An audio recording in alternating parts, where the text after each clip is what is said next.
Hello, ನಮಸ್ಕಾರ ಎಲ್ರಿಗೂ.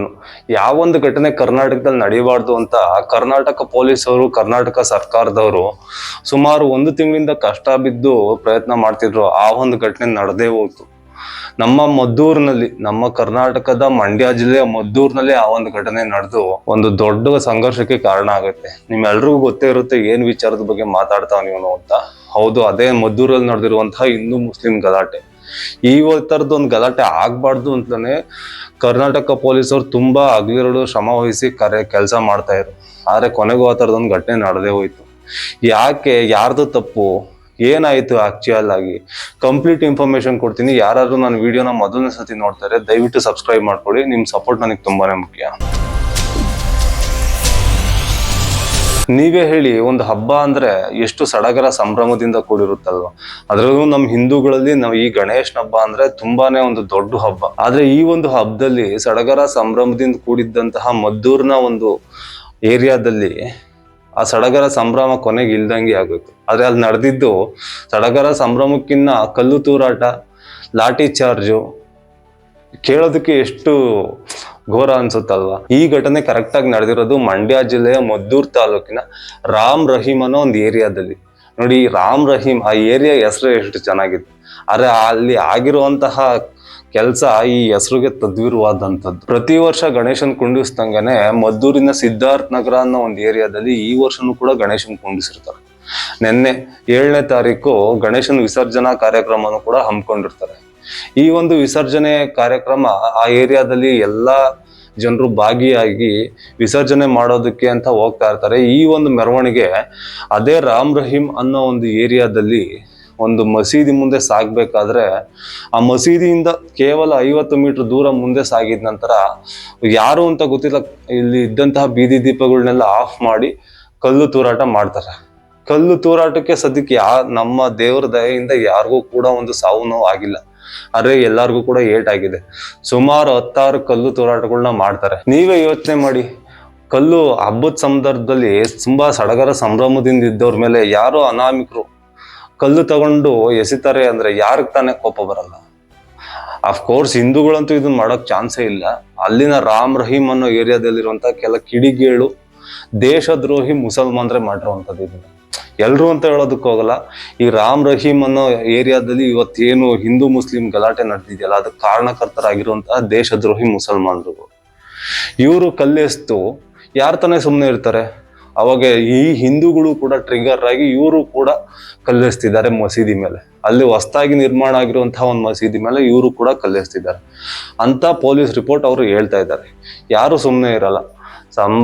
ಇಷ್ಟು ಜೋರಾಗಿ ಗಣೇಶನ್ ಬಿಡುವಂತ ಸಂದರ್ಭದಲ್ಲಿ ಅದು ಹಿಂದೂ ಮುಸ್ಲಿಂಗೆ ನಮ್ಮ ದೇಶದಲ್ಲಿ ಏನ್ ನಡೀತಾ ಇದೆ ಅಂತ ನಿಮ್ಗೆಲ್ರಿಗೂ ಗೊತ್ತೇ ಇದೆ. ಆ ಒಂದು ಸಂದರ್ಭದಲ್ಲಿ ಇಂಥ ಒಂದು ಘಟನೆ ನಡೆದಾಗ ಯಾರು ಸುಮ್ಮನೆ ಇರಲ್ಲ, ಕೈ ಕೊಟ್ಕೊಂಡಂತೂ ಕೂರೋದೇ ಇಲ್ಲ.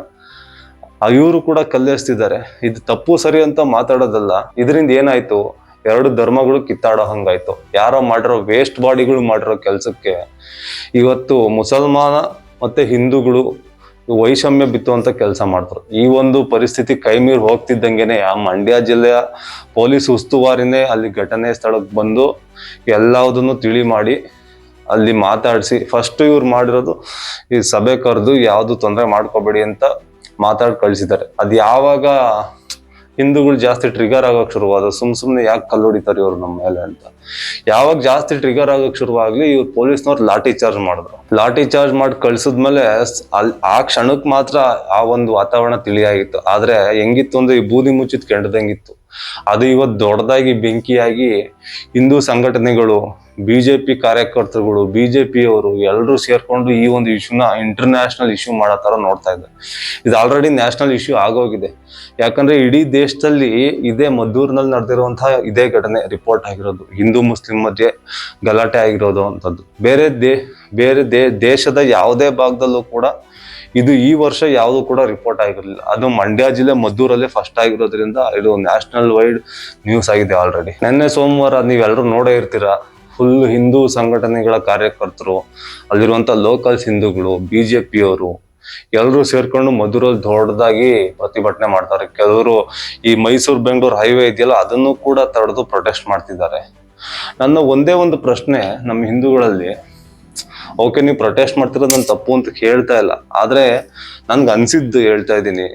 ಯಾಕಂದ್ರೆ ಅವ್ರು ಕಲ್ಲೊಡಿದ್ರು, ನೀವು ಕಲ್ಲೊಡಿದ್ರ, ಅಲ್ಲಿಗೆ ಪೊಲೀಸ್ನವ್ರು ಬಂದು ಸಮ ಮಾಡಿ ಹೋದ್ರು, ತಿಳಿ ಮಾಡಿ ಹೋದ್ರು.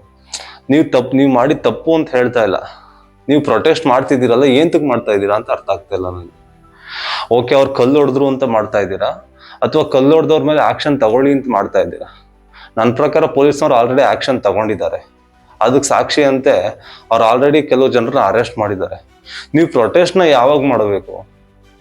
ನೀವು ಈ ಒಂದು ಕಂಪ್ಲೇಂಟ್ ಏನ್ ರೈಸ್ ಮಾಡಿರ್ತೀರ ಹಿಂದೂಗಳ ಮೇಲೆ ಕಲ್ಲು ಎಸಿತವ್ರೆ ಅಂತ, ಆ ಎಸ್ದವ್ರನ್ನ ಅರೆಸ್ಟ್ ಮಾಡದಲ್ಲೇ ಡಿಲೇ ಮಾಡ್ತಿರ್ತಾರಲ್ಲ, ಅವಾಗ ಅರೆಸ್ಟ್ ಮಾಡೋದು. ಸದ್ಯಕ್ಕೆ ಈ ಒಂದು ಘಟನೆ ತುಂಬಾ ಎಸ್ಕಲೇಟ್ ಆಗ್ಬಾರ್ದು ಅಂದ್ಬಿಟ್ಟು ಮದ್ದೂರಲ್ಲಿ 144 ಸೆಕ್ಷನ್ ಜಾರಿ ಮಾಡವ್ರೆ. ಇದ್ರ ಅರ್ಥ ಏನಂದ್ರೆ, ಮದ್ದೂರಲ್ಲಿ ನಾಳೆ ತನಕ 9ನೇ ತಾರೀಕು ತನಕ ಯಾರು ಕೂಡ 4 ಜನಕ್ಕಿಂತ ಹೆಚ್ಚು ಜನ ಒಂದೇ ಕಡೆ ಸೇರೋ ಹಾಗಿಲ್ಲ. ಮತ್ತೆ ಪೊಲೀಸು ತುಂಬಾ ಜನ, ಇದು ದೊಡ್ಡ ಇಶ್ಯೂ ಆಗ್ತಿದ್ದಂಗೆನೆ ಸಾವಿರಾರು ಪೊಲೀಸರನ್ನ ಅಲ್ಲಿ ನಿಯೋಜನೆ ಕೂಡ ಮಾಡವ್ರೆ. ಮತ್ತೆ 2 ಪ್ರಕರಣ ದಾಖಲಾಗಿದೆ. ಒಂದು, ಪೊಲೀಸ್ನವರೇ ಸುಮೋಟೋ ಕೇಸ್ ದಾಖಲಿಸ್ಕೊಂಡವ್ರೆ, ಈ ರೀತಿ ಹಿಂದೂಗಳು ಮೆರವಣಿಗೆ ಹೋಗುವಾಗ ಕಲ್ಲೆಸ್ತರು ಅಂತ. ಇನ್ನೊಬ್ಬ, ಆ ಕಲ್ಲಿಂದ ಹೊಡ್ತಾ ತಿಂದಂತಹ ವ್ಯಕ್ತಿ ಕೂಡ ಒಬ್ಬ ದೂರು ಕೊಟ್ಟಿದ್ದಾನೆ. 2 ಕಂಪ್ಲೇಂಟ್ FIR ದಾಖಲಾಗಿವೆ. ಈ ಘಟನೆಗೆ ಸಂಬಂಧಂಗೆ ಸುಮಾರು 21-25 ಜನ ಆಲ್ರೆಡಿ ಅರೆಸ್ಟ್ ಮಾಡವ್ರೆ. ಇದ್ರಲ್ಲಿ ಮುಸಲ್ಮಾನರು ಯಾರ್ಯಾರು ವೇಸ್ಟ್ ಬಾಡಿಗಳು ಕಲ್ಲೆಸ್ತಿದ್ರಲ್ಲ, ಲೋಫರ್ಗಳು, ಅವ್ರನ್ನು ಕೂಡ ಅರೆಸ್ಟ್ ಮಾಡವ್ರೆ. ಇಷ್ಟೆಲ್ಲ ಆದ್ಮೇಲೂ ಕೂಡ ಇದು ರಾಜಕೀಯ ಬಣ್ಣ ತಗೊಳ್ದಲ್ಲೇ ಇರುತ್ತೆ. ಅದ್ ತಗೊಳ್ಳುತ್ತೆ. ಇದು ತಗೊಳ್ಳಿದ ಅಂದ್ರೆ ನಮ್ಮ ರಾಜ್ಯದಲ್ಲಿ ರಾಜಕಾರಣಿಗಳು ಇದ್ದು ವೇಸ್ಟೇನೆ. ಇದ್ರ ಬಗ್ಗೆ BJP-ಯವರು, ನಿಮ್ಗೆ ಗೊತ್ತೇ ಇರುತ್ತೆ ಅವ್ರು ಯಾವ ರೀತಿ ರಿಯಾಕ್ಟ್ ಮಾಡ್ತಾರೆ ಅಂತ. ಫುಲ್ಲು ಧಾಮ್ ಧೂಮ್ ಆಗಿ ಬಂದು ನಮ್ಮವ್ರ ಮೇಲೆ ಯಾರ್ದು ಆರ್ ಅಶೋಕ್ ಅವ್ರಂತೂ ಕಿರ್ಚ್ಕೋತಾವ್ರೆ. ನಾನು ವಿಡಿಯೋದಲ್ಲಿ ನೋಡ್ತಾ ಇದ್ದೆ, ಏನೋ ರಪ್ಪುಂದ ರೋಡು ಹಂಗೆ ಹಿಂಗೆ ಅಂತ. BJP-ಯವ್ರ ಬಗ್ಗೆ ನಾನು ಏನ್ ಹೇಳೋಕ್ಕೂ ಇಷ್ಟಪಡಲ್ಲ. ಬಟ್ ಸಿದ್ದರಾಮಯ್ಯನವ್ರು ಏನ್ ಹೇಳಿದ್ದಾರೆ ಅಂದ್ರೆ, ಯಾರೇ ಆಗ್ಲಿ ಶಿಕ್ಷೆ ಆಗೇ ಆಗುತ್ತೆ. ಯಾವ ಧರ್ಮದವರೇ ಆಗ್ಲಿ, ಯಾವ ಪಾರ್ಟಿಯವರೇ ಆಗ್ಲಿ, ನಮ್ಮ ಪಾರ್ಟಿಯವರೇ ಆಗಿದ್ರು ಕೂಡ ಅವ್ರನ್ನ ಒದ್ದೊಳುಕಾಗ್ತೀವಿ ಅಂತ ಅವ್ರು ಹೇಳವ್ರೆ. ನೋಡ್ಬೇಕು ಎಷ್ಟು ಮಟ್ಟಿಗೆ ನ್ಯಾಯ ಕೊಡಿಸ್ತಾರೆ ಅಂತ. ಯಾಕಂದ್ರೆ ಈ ಮುಸಲ್ಮಾನರು ಇಷ್ಟು ಧೈರ್ಯ ಮಾಡ್ತಾರೆ ಅಂದ್ರೆ ಅವ್ರಿಗೆ ಒಂದು ಬಲನೇ ಕಾಂಗ್ರೆಸ್ ಸರ್ಕಾರ ಅಂತ ಹೇಳ್ಬೋದು. ಯಾಕಂದ್ರೆ ಅವ್ರಿಗೆ ಗೊತ್ತು, ನಮ್ಮನ್ನ ಯಾವ್ದಲ್ಲ ಒಂದ್ ದಿವಸ ಇವ್ರು ಬಿಟ್ಬಿಡ್ತಾರೆ ಈಚೆ ಅಂತ. ಗೃಹ ಮಂತ್ರಿ ಅವರು ಇದೇನ್ ಸಣ್ಣ ವಿಷಯ, ಇದನ್ನ ದೊಡ್ಡದ್ ಮಾಡ್ತಾವ್ರೆ. ಅವ್ರು ಯಾವತ್ತೂ ಕೂಡ ದೊಡ್ಡ ವಿಷಯನ ಸಣ್ಣದಾಗೆ ತಗೊಳ್ಳೋದು ಗೃಹ ಮಂತ್ರಿಗಳು. ಈ ಒಂದು ವಿಷಯದಲ್ಲೂ ಕೂಡ ಹಂಗೆ ಹೇಳವ್ರೆ. ಬಟ್ BJP-ಯವರು ಫುಲ್ ಟ್ರಿಗರ್ ಆಗಿ ಮಾತಾಡ್ತಾವ್ರೆ. JDS-ನವ್ರು ಅವ್ರ ಅಸ್ತಿತ್ವ ಉಳಿಸ್ಕೋಬೇಕಲ್ಲ ಸದ್ಯಕ್ಕೆ. BJP-ಯವ್ರ ಜೊತೆ ಮರ್ಜಾಗಿ ಅವ್ರು ಕಾಣಿಸ್ತಾನೆ ಇಲ್ಲ. ಸದ್ಯಕ್ಕೆ ಅವ್ರು ಮುನ್ನೆಲೆಗೆ ಬಂದು ಹೇಳಿಕೆಗಳನ್ನ ಕೊಡ್ತಾವ್ರೆ. ಈ ರಾಜಕಾರಣಿಗಳು ಇಂಥ ಒಂದು ಘಟನೆ ನಡೆದಾಗ ಕೆಸರೆರ್ಚಾಟ ಮಾಡೇ ಮಾಡ್ತಾರೆ. ಆದ್ರೆ ಇಲ್ಲಿ ಬುದ್ಧಿ ಕಲಿಬೇಕಾಗಿದ್ದಂತೂ ಈ ದೇಶದ ನಾಗರಿಕರು. ಯಾವುದೇ ಹಬ್ಬ ಆಗ್ಲಿ ಅದು ಖುಷಿ ಕೊಡುವಂಥದ್ದು ಇರ್ಬೇಕು. ಇನ್ನೊಬ್ರಿಗೆ ತೊಂದರೆ ಕೊಟ್ಟು ಆ ಹಬ್ಬನ ಆಚರಣೆ ಮಾಡೋದಾಗಿರ್ಬಾರ್ದು ಯಾರೇ ಆಗ್ಲಿ ಕೂಡ. ಅಥವಾ ಇನ್ನೊಬ್ರು ಹಬ್ಬ ಮಾಡ್ತಿದ್ದಾರೆ ಅಂದ್ರೆ ಅದನ್ನ ಹಾಳು ಮಾಡಿ ತಾವು ಖುಷಿ ಪಡುವಂತ ಕೆಲಸ ನಡಿಬಾರ್ದು. ಎಲ್ರೂ ಕೂಡ ಸಹಬಾಳ್ವೆಯಿಂದ ನಮ್ಮ ದೇಶದಲ್ಲಿ ಬದುಕ್ಬೇಕು. ಮುಸಲ್ಮಾನರಲ್ಲಿ ನಾನು ಕೇಳ್ಕೊಳ್ಳೋದು ಒಂದೇನೆ, ಯಾರಾದ್ರೂ ಈ ತರ ಮೈಂಡ್ ಸೆಟ್ ಅವ್ರ ವಿಡಿಯೋ ನೋಡ್ತಿದ್ರೆ ದಯವಿಟ್ಟು ಕೂಡ ನಿಮ್ಮ ಮೈಂಡ್ ಸೆಟ್ ನ ಬದಲಾಯಿಸ್ಕೊಡಿ. ಯಾಕಂದ್ರೆ ಈ ನಮ್ಮ ಭಾರತ ದೇಶದಲ್ಲಿ ಸುಮಾರು ಬಹುಸಂಖ್ಯಾತರು ಇರೋದು ಹಿಂದೂಗಳೇ. ಈ ಬಹುಸಂಖ್ಯಾತರನ್ನ ನೀವು ಎದುರಾಕೊಂಡು ಜೀವನ ಮಾಡ್ತೀವಿ ಅನ್ನೋದು ಕಷ್ಟ. ನಮ್ಮ ಒಂದು ಸಂವಿಧಾನ ಇರೋದಕ್ಕೆ ನಿಮಗೆ ಪ್ರೊಟೆಕ್ಷನ್ ಕೊಡ್ತಿದೆ. ಇನ್ಫ್ಯಾಕ್ಟ್ ಇಲ್ಲ, ಈ ಮುಸಲ್ಮಾನ್ ದೇಶದ ತರ ಸ್ವಂತ ಏನಾದ್ರೂ ಸಂವಿಧಾನ ಇದ್ದಿದ್ರೆ ಏನಾಗ್ಬೋದಿತ್ತು ಹೇಳಿ. ನಾನು ಧೈರ್ಯವಾಗಿ ಹೇಳ್ತೀನಿ ಈ ಒಂದು ವಿಚಾರನ. ನಮ್ಮ ಭಾರತ ದೇಶದಲ್ಲಿ ಹಿಂದೂಗಳು ಬಹುಸಂಖ್ಯಾತರ ಆಗಿರೋದ್ರಿಂದನೇ ನಮ್ಮ ಭಾರತ ದೇಶ ಸೆಕ್ಯುಲರ್ ನೇಷನ್ ಆಗಿರೋದು. ಇವಾಗ ನಾವು ಎಲ್ರಿಗೂ ಸಪೋರ್ಟ್ ಮಾಡ್ತೀವಿ. ಈ ತರ ದ್ವೇಷದ ಬಗ್ಗೆ ಮಾತಾಡೋ ನನ್ನ ಹಿಂದೂ ಫ್ರೆಂಡ್ಸ್ಗಳಿಗೂ ನಾನು ಹೇಳೋದು ಇದನ್ನೇ, ಬೇಡ್ರಪ್ಪ, ಎಲ್ಲರೂ ಸಹಬಾಳ್ವೆಯಿಂದ ಬದುಕಿದ್ರೇನೆ ನಮ್ಮ ದೇಶ ಉದ್ಧಾರ ಆಗೋದು ಅಂತ. ನಾನು ಮುಸಲ್ಮಾನರಲ್ಲೂ ಕೇಳ್ಕೊಳ್ಳೋದು ಇದನ್ನೇನೆ.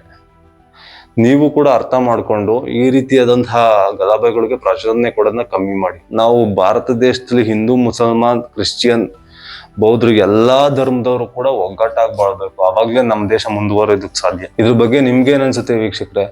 ದಯವಿಟ್ಟು ಕಮೆಂಟ್ ಮಾಡಿ. ಯಾರ್ದು ಸರಿ, ಯಾರ್ದು ತಪ್ಪು, ಇದು ನಿಲ್ಸೋದಕ್ಕೆ ಏನೇನೆಲ್ಲ ಕ್ರಮ ತಗೊಳ್ಬೇಕು, ಇದಕ್ಕೆಲ್ಲ ಏನ್ ಪರಿಹಾರ, ದಯವಿಟ್ಟು ಕಮೆಂಟ್ ಮಾಡಿ. ಈ ವಿಡಿಯೋ ಇಷ್ಟ ಆಗಿರೋ ಲೈಕ್ ಮಾಡಿ.